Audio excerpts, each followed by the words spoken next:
नमस्कार दोस्तों, मैं डॉक्टर नीलेश गोयल आज आपको एक कविता समझाना चाहता हूँ। सीबीएसई के अभ्यासक्रम में कक्षा 10 में एक कविता रखी गई है, कर चले हम फिदा, जिसके कवि हैं कैफी आजमी। सन 1962 में भारत और चीन का युद्ध हुआ था। इस युद्ध पर आधारित एक फिल्म बनी थी। फिल्म का नाम है हकीकत। हकीकत फिल्म का यह गीत है जिसको देशभक्ति गीत भी माना जाता है। कर चले हम फिदा जानो तन साथियों, अब तुम्हारे हवाले वतन साथियों। यहाँ पर साथियों संबोधित करके कवि ने सारे देशवासियों को कहा है। सैनिक अपने देश पर कुर्बान होने जा रहा है और देश की जिम्मेदारी वह अन्य देशवासियों को सौंप रहा है। सैनिक हम देशवासियों को साथियों कहकर संबोधित करता है और कहता है कि अब ये देश हम आपके हवाले सौंप कर जा रहे हैं, अब इसकी रक्षा करना आपकी जिम्मेदारी है। सांस थमती गई, नब्ज जमती गई, फिर भी बढ़ते कदम को न रुकने दिया। कट गए सर हमारे तो कुछ गम नहीं, सर हिमालय का हमने न झुकने दिया। मरते मरते रहा बांकपन साथियों, अब तुम्हारे हवाले वतन साथियों। कवि कहते हैं, मतलब सैनिक कहते हैं कि भले ही हमारी नब्ज झमती गई और सांसें रुकती गई, फिर भी हमने बढ़ते हुए कदमों को कभी रुकने नहीं दिया है। हम निरंतर देश के लिए आगे बढ़ते ही रहे, मतलब लड़ाई करते ही रहे। देश की सुरक्षा के लिए हमने अपना सिर भी कटवा लिया है और देश का हिमालय जैसा सिर, मतलब हिमालय का सिर हमने कभी झुकने नहीं दिया। अर्थात भारत देश का गौरव हमने कभी झुकने नहीं दिया। हमने भारत देश का गौरवगान हमेशा बनाए रखा है।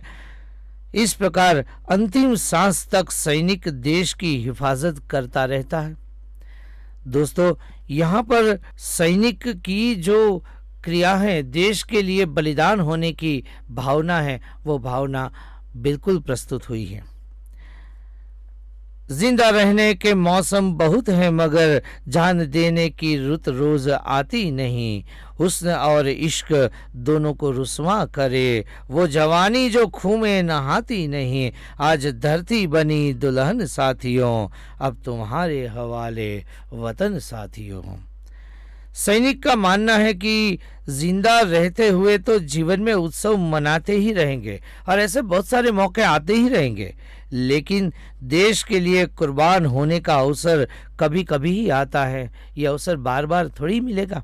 जवानी वह उम्र होती है जब हमारे अंदर जोश और जज्बा हमेशा रहता है और इस जोश का उपयोग हम देश के लिए क्यों न करें। सैनिक कहता है कि उसको तो अपने खून से रंगी हुई धरती दुल्हन जैसी प्रतीत होती है, क्योंकि सैनिक के रक्त से हमारी धरती रंग जाती है और दुल्हन का चोला भी मानो लाल है। इसलिए सैनिक कहता है कि ये धरती तो आज हमें दुल्हन की तरह सजी धजी हुई महसूस होती है, नई नवेली दुल्हन की तरह महसूस होती है।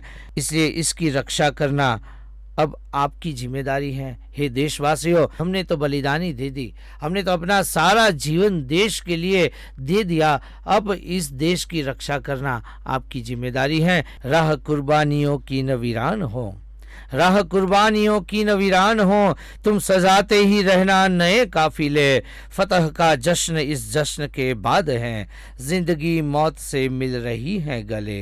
बांध लो अपने सर से कफन साथियों, अब तुम्हारे हवाले वतन साथियों। दोस्तों देखिए, इन पंक्तियों के माध्यम से सैनिकों का जोश दिखाया जाता है। जिस पल सैनिक देश की रक्षा करते हुए अंतिम सांस लेते हैं, तब भी उसे अपनी जान जाने की परवाह नहीं होती, किंतु यही चिंता सताती है कि उसके बाद देश की रक्षा कौन करेगा। अतः वह हमसे यानी अन्य देशवासियों से यही प्रार्थना करता है कि कुर्बानियों की राह तो कभी सुनी नहीं होनी चाहिए।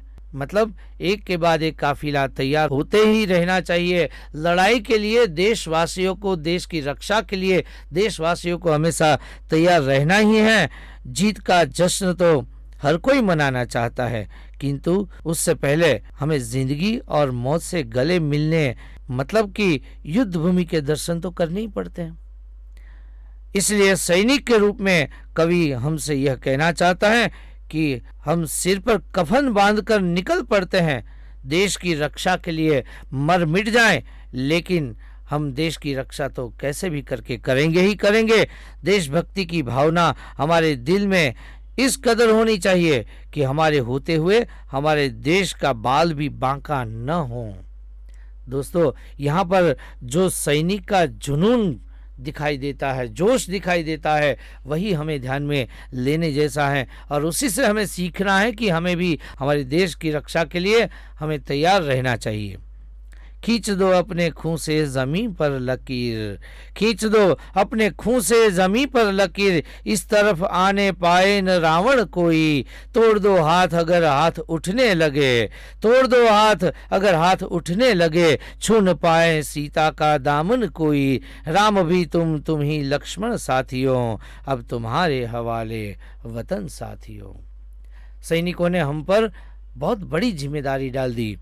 कहते हैं कि इस देश की रक्षा के लिए हम आप सबको प्रेरित करते हैं। हमें अपने खून से जमीन पर एक लकीर खींच देनी चाहिए।